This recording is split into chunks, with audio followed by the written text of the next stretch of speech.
By its very nature, hierarchy demands submission, whether dressed in the ceremonial robes of the state, the tailored suits of the corporate boardroom, or the impersonal authority of bureaucracies.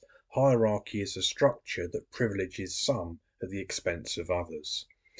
From the standpoint of anarchism, rooted in the autonomy and responsibility of the individual and a rejection of coercion, hierarchy is not merely inefficient or outdated, it is fundamentally illegitimate.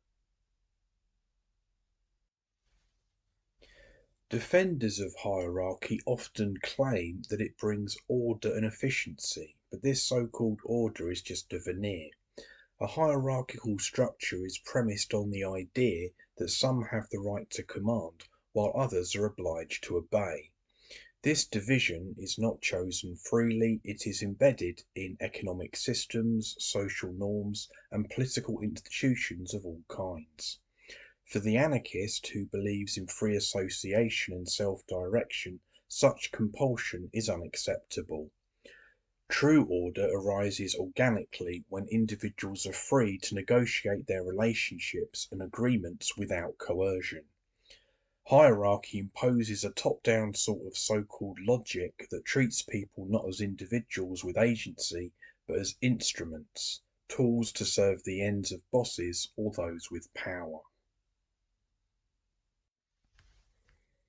One of the primary justifications for hierarchy is that it supposedly gets things done.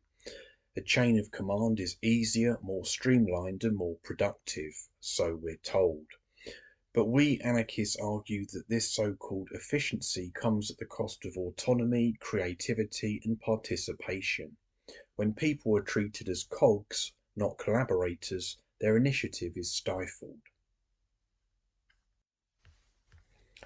Hierarchical systems often breed resentment, alienation, and inertia. Orders trickle down, detached from lived reality.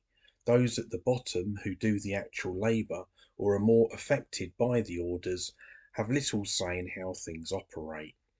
Mistakes made at the top often go unchallenged due to fear of reprisal or the illusion of legitimacy. This isn't efficient, it's brittle. By contrast, anarchist models of decentralization and free association build resilient and effective, genuine cooperation and affinity. When people have ownership over decisions, they invest more deeply in outcomes. Hierarchy is not an accident of history, it is a deliberate design to control. From state power to corporate structures, hierarchy centralizes decision-making in the hands of a few. It turns power into property and positions of authority into entrenched privilege. This is where individualism parts ways with collectivism that focuses solely on material inequality. For the individualist, the core issue is domination, the ability of one to dictate the life of another. Whether the master is a king, a CEO, or a so-called revolutionary vanguard or ruling clique of some type, the result is the same. Freedom is suppressed, autonomy is compromised.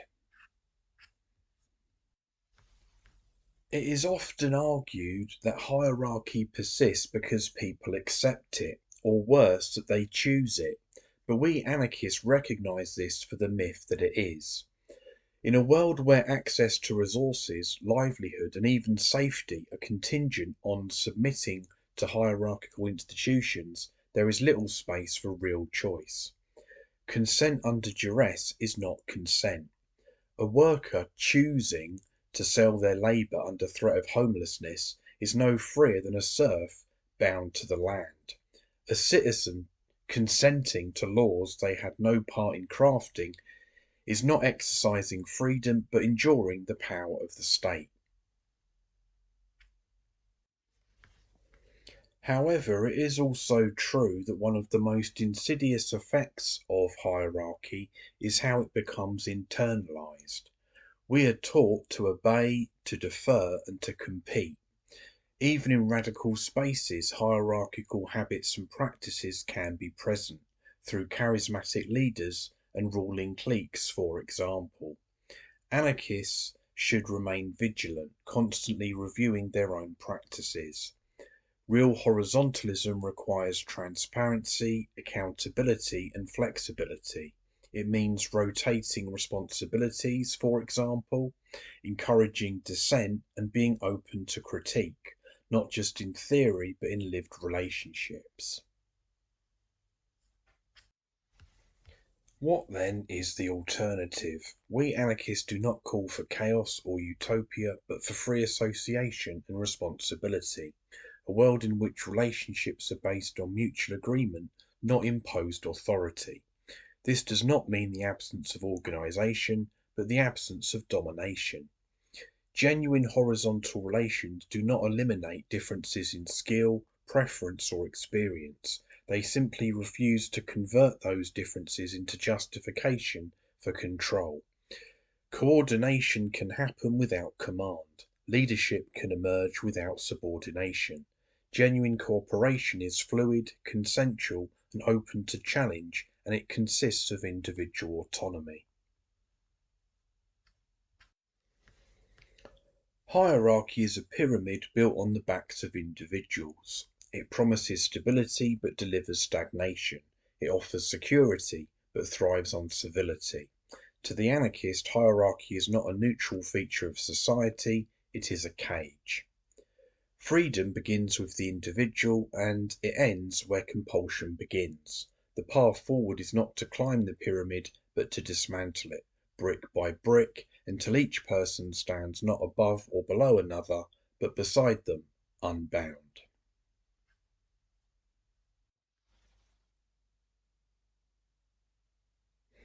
Thank you for listening, everyone. All the best.